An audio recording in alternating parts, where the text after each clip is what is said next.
Well, Don, it began for me in 1963 when I was assigned to the Supreme Headquarters Allied Powers in Europe. I arrived in the summer of '63 and I was assigned to the Operations Division. I was further assigned to what we call SHOC, the War Room, the Supreme Headquarters Operations Center. And at that time I was given a cosmic top secret clearance, which was and still is the highest level of security access that NATO has. When I was assigned to the War Room, I learned that a study had been initiated in 1961, and everybody was talking about it. They were gossiping about it. And the subject was UFOs, and that intrigued me a bit. When the study was concluded in '64, they concluded that there were 4 different groups apparently coming and visiting us. Out of those 4 different groups, one group looked exactly like we do, so much so that they could sit beside you in a restaurant or in an airplane or in a theater, and you'd never know. And that particular point bothered the military guys a lot. The point being that some of these people from somewhere could be walking up and down the corridors of SHAPE headquarters, or they could be walking up and down the corridors of the Pentagon. Although many officials, like Robert Dean, are fully aware of the UFO presence, most of these officials, with their attention primarily focused on security issues, still find the motives for their presence disturbingly unclear. In this presentation, the subject of UFOs will be examined from a broader perspective than that of national security, opening a window on a much bigger story, a story that is now rapidly unfolding. Part of this story involves a new understanding of physics. The occupants of the UFOs use technologies based on 7 states of matter, not the normal 3 that we're familiar with. Using our physical senses alone, we've always lived in a world focused on tangible things, solids, liquids, and gases. With new instrumentation, however, scientists are on the threshold of discovering that the 3 ordinary states of matter are only the most dense of 4 additional states of matter. In the recent past, these 4 highest levels of matter were grouped into a single state and given the generic term of plasma.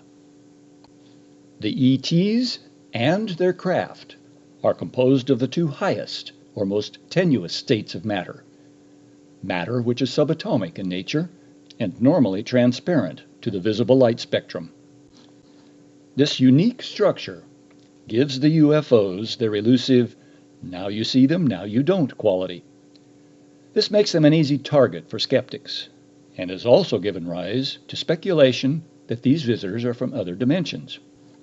In this remarkable photo by Robert Vandenbroek of the Netherlands, this UFO is captured halfway between atomic and subatomic vibrational rates. Here, in another photo, the partial materiality of this craft is clearly seen as it progressively obscures visibility of the power lines in the background.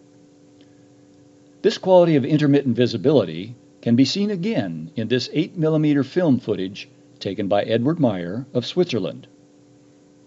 The occupant of this UFO demonstrates the ease with which she is able to switch her craft between visibility and invisibility. The original film footage from this event was examined frame by frame by engineers at Nippon Television and was then broadcast to 30 million viewers with their conclusion that there had been no evidence of image tampering. This implies that a UFO and its occupants are able to switch between solid physical and subatomic physical in less than 1/20th of a second. Even when documented on camera, the idea that subatomic matter can be fabricated into durable objects, such as machinery or even spaceships, is difficult to reconcile with our everyday experience. And yet, each of our own bodies contains a mixture of atomic and subatomic material. This duality is well known and utilized effectively by naturopaths and acupuncturists in the treatment of pain and other human ailments. The possibility that extraterrestrial life could be composed of matter, but matter which is normally invisible to us, opens the door to new possibilities. Perhaps our neighboring planets are not as lifeless as they seem. When the Russian space probe, Phobos 2, took photos of Mars in 1989, images were acquired in the visible light spectrum, showing the expected scenes of a desert landscape. However, when an infrared filter was used, the same terrain revealed an unexpectedly complex heat signature. This seemingly organized and linear structure gave rise to speculation that it could be an ancient city buried beneath the sand. If this formation was a city, it would be a city the size of Los Angeles. But perhaps it's not a buried city. If UFOs and their occupants are normally invisible, wouldn't their cities and factories also be invisible? Invisible, that is, except for a telltale heat signature from a technologically advanced civilization. This opens up another possibility. If there are advanced, non-visible life forms on other planets, is it possible that there are advanced, non-visible life forms on our own planet? This would surely seem to be idle speculation.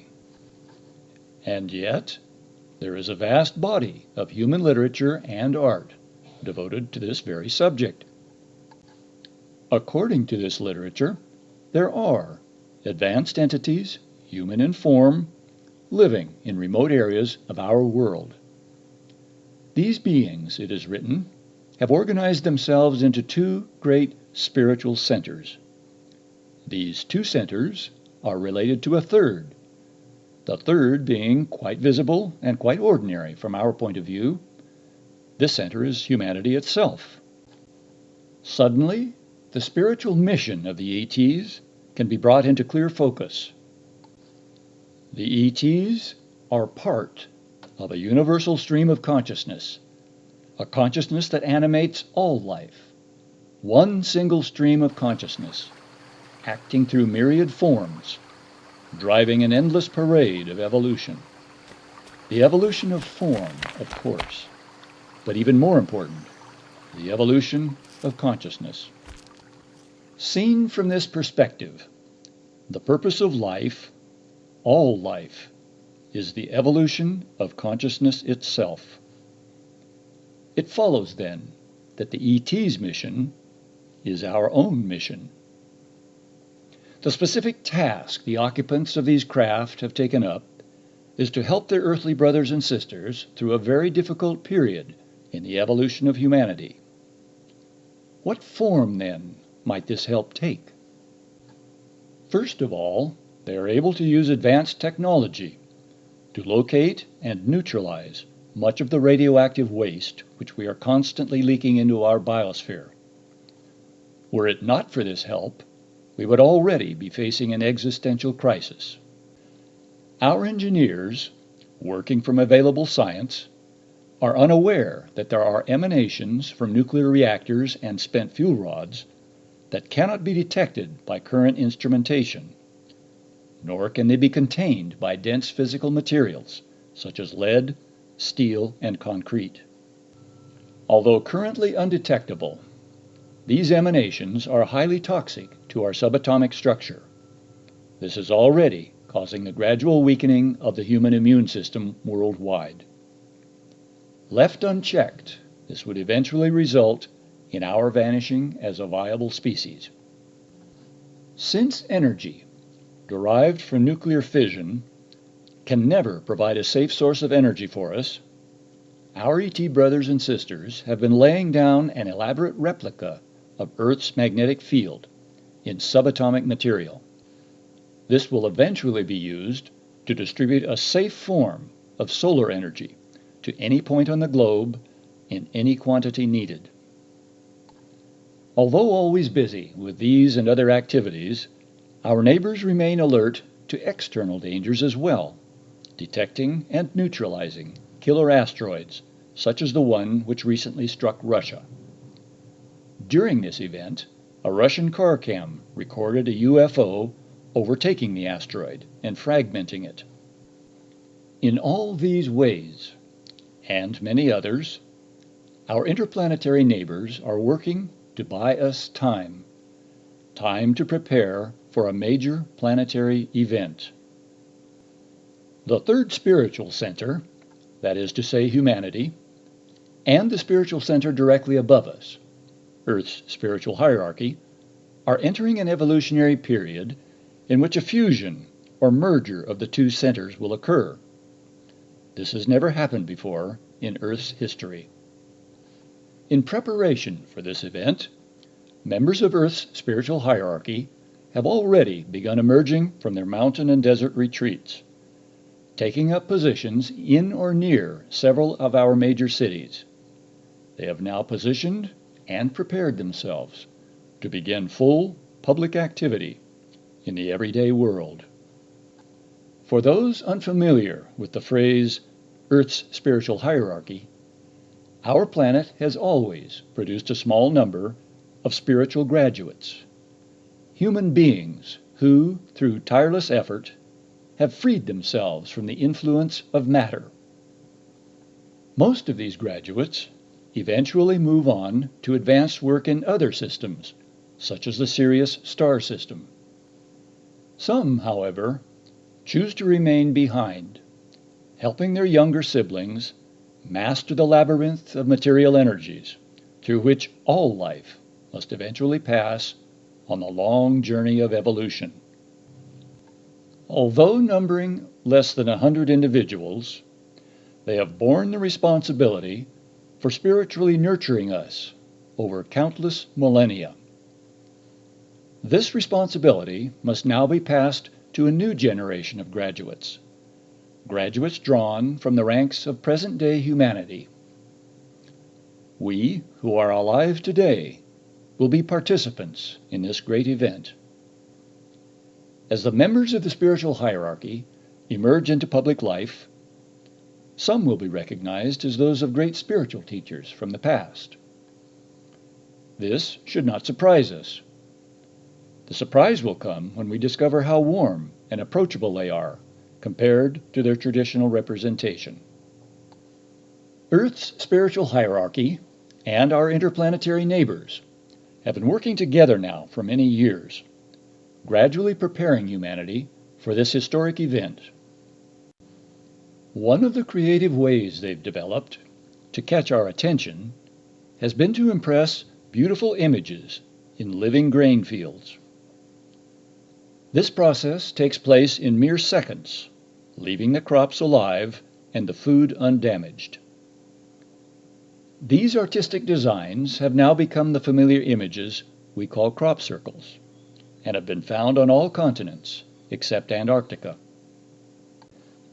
The reaction of humanity to these beautiful images has been a mixture of wonder, skepticism, inspiration, and human emulation.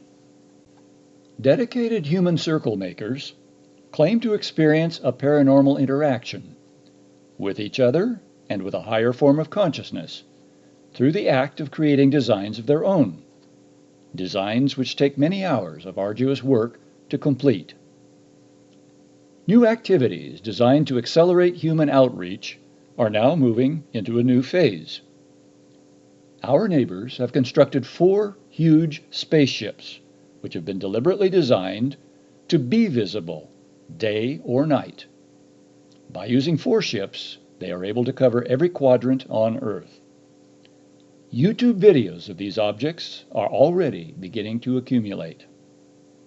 Once again, you can see the security wire fencing on the left, the gutter of the house is on the right.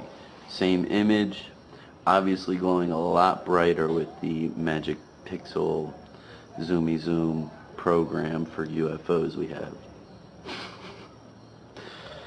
So here we go. It looks like a circle. Wow, look how bright he is. We might get some good stuff tonight. Look at that. It's beautiful. Beautiful. Yeah, it's beautiful, but freaky. Vinny, this is the strangest thing. Look. Look at it. Just look at it. Wow! No fucking way. Yeah, and it burst. I got bursts of... That is mad. What is it? I don't know. How did you get to zoom in that far? And I haven't even zoomed in all the way. It's Zoom in changing. more. It's changing shape and colour. Oh, gotta get a picture.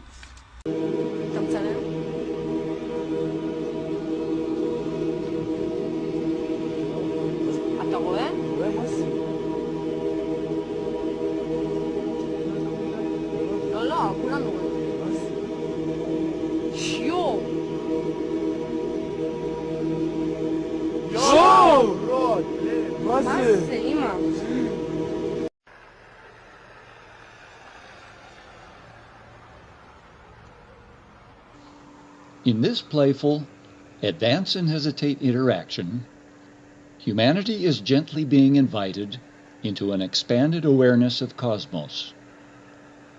The pace, however, by universal law, must be determined by humanity itself. At a time of our choosing, the world's media will fall silent.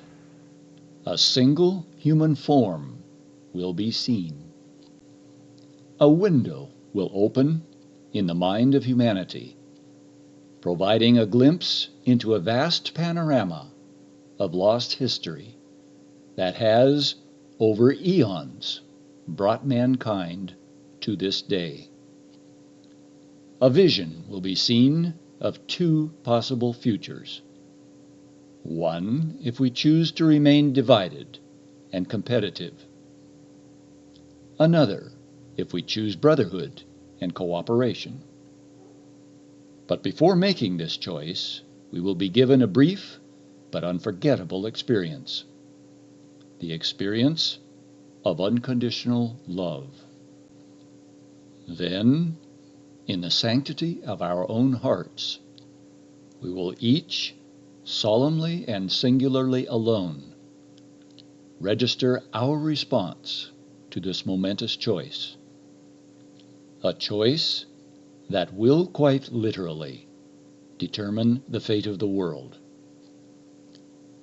If we choose from our hearts, we can quickly rebuild our world, repair the damage done, and restore balance and sustenance to all life forms on Earth.